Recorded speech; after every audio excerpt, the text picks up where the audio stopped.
بسم اللہ الرحمن الرحیم۔ ایک دفعہ کا ذکر ہے کہ مکہ میں ایک بوڑھی عورت رہا کرتی تھی۔ وہ تنہا اکیلی اپنے چھوٹے سے گھر میں زندگی گزار رہی تھی۔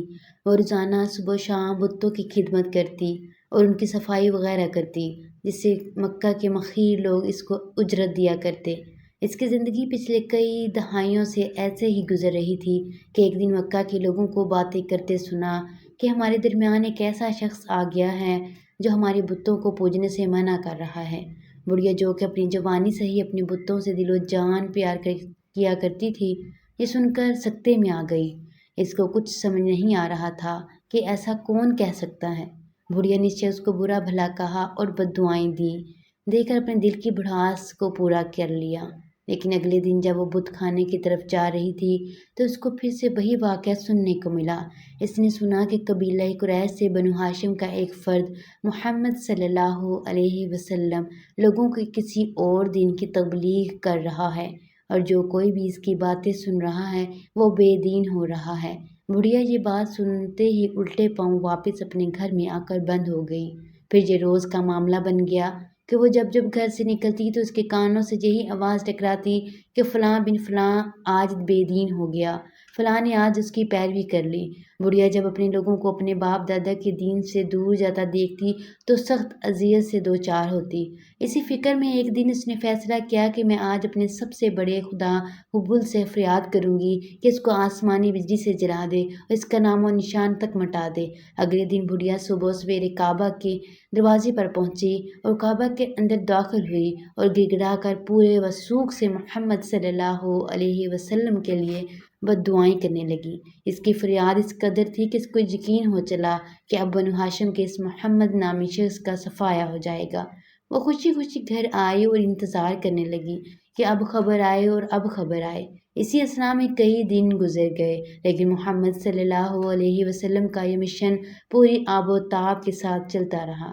کچھ دنوں کے بعد جب اب اس کو اپنی فریادیں پوری ہوتی نظر نہ آئیں تو اس نے فیصلہ کیا کہ میں اب اس جگہ نہیں رہ سکتی۔ اس سے پہلے کہ وہ شخص میرے سامنے آ کر یہ باتیں کرے میں مکہ چھوڑ دوں گی۔ اگلے دن صبح بڑھیا نے اپنے ضرورت کا سامان باندھا اور کسی مزدور کی راہ دیکھنے لگی۔ وہ چاہتی تھی کہ کوئی مزدور آئے تاکہ وہ میرا سامان شہر سے باہر قافلے کی گزرگاہ تک پہنچا دے۔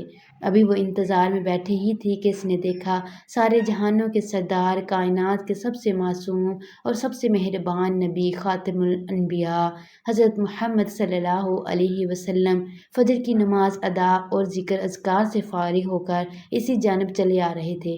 بڑھیا نے دور سے دیکھا تو اس حسین و جمیل چہرے پر دیکھتی چلی گئی۔ کتنے میں آپ قریب پہنچ گئے۔ بڑھیا نے آپ سے پوچھا، بیٹا آپ کون ہو؟ آپ علیہ السلام نے جواب دیا، اماں میں مزدور ہوں اور مزدوری کی غرض سے نکلا ہوں۔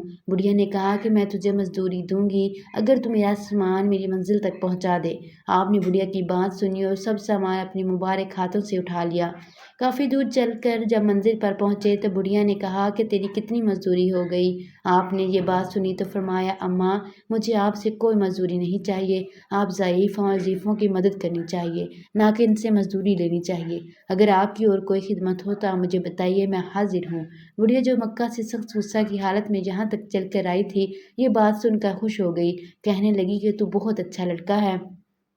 آج میں ہمیشہ کے لیے اپنا وطن چھوڑ کر جا رہی ہوں۔ میں سوچتی تھی کہ ایک لوگ کیا کہیں گے کہ مکہ میں ایک ایسا جھوٹا شخص ہے جو مکہ والوں کو بے دین کر رہا ہے اور اس نے ایک نیا دین ایجاد کر لیا ہے۔ لیکن اب میں ان لوگوں کو بتاؤں گی کہ مکہ میں ایک تیرے جیسا لڑکا بھی ہے جو اتنا حسین اور اتنا شفقت والا بھی ہے۔ میں تجھے نصیحت کرتی ہوں کہ تو بہت بھولا بھالا لڑکا ہے۔ بنو ہاشم میں عبد المطلب کی اولاد میں کوئی شخص ہے جس کا نام محمد ہے، وہ ایک مجنوں ہے، تو کبھی اس کی باتوں میں مت آنا۔ کوئی اس کی بات اسے کہے تو اس کو نہ سننا۔ وہ ایسا جادوگر انسان ہے کہ جس سے بھی ملتا ہے اس کو اپنا بنا لیتا ہے۔ اس کی آنکھوں میں سحر ہے، اس کی باتوں میں بھی مٹھاس ہے۔ میں تجھے بیٹا سمجھ کر کہتی ہوں، اس سے ہمیشہ بچ کر رہنا۔ رسول اللہ صلی اللہ علیہ وسلم ادب سے اس بڑھیا کی ساری باتیں سنتے رہے اور وہ آپ کے بارے میں جو منہ میں آیا بولتی چلی گئی۔ آخر آپ علیہ السلام رخصت ہونے لگے تو کہنے لگے، بیٹا میں لوگوں کو تمہارے بارے میں بتاؤں گی، لیکن تم اپنا نام تو بتاتے جاؤ، کیا کرتے ہو اور کون سے قبیلے سے ہو؟ یہ سن کر آپ نے گردن جھکا لی اور انتہائی معصومیت سے کہا، اماں میں ہی وہ محمد ہوں جسے سب برا کہتے ہیں، مجھے ہی سب لوگ جادوگر کہا کرتے ہیں، میں آپ سب کے بیچ اللہ کریم کا بھیجا ہوا نبی ہوں، یہاں آپ سب میرے دشمن بن چکے ہیں اور میں کسی سے کچھ نہیں کہتا مگر سوائے بت پرستی ترک کرنے کے۔ بڑھیا نے جب آپ علیہ السلام کا یہ ادب، یہ شفقت اور یہ پیار بھرا انداز دیکھا تو بنی کی محبت کی ایک زور کی چوٹ اس کے دل پر لگی اور اندر کے سارے بت ٹوٹ کر چور چور ہو گئے۔ یکدم آنکھوں سے بے اختیار آنسو بہنا شروع ہو گئے اور روتے ہوئے کہنے لگی کہ مکہ والے اتنے ناسمجھ ہیں کہ آپ کو دیکھا، سنا اور یقین نہ کیا۔ میں تجھ سے بھاگ کر کہاں جاتی، تو اتنا پیارا اور مہربان ہے، میں تیرے ماں باپ پر قربان، تو مجھے اپنے دین میں شامل کر لے۔ اسی طرح آپ صلی اللہ علیہ وسلم کے گرد ستاروں میں ایک ستارہ اور اضافہ ہوا اور وہ ضعیفہ رضی اللہ تعالیٰ عنہا مسلمان ہو گئی۔ اللہ پاک کمی بیشی کو معاف فرمائے، آمین۔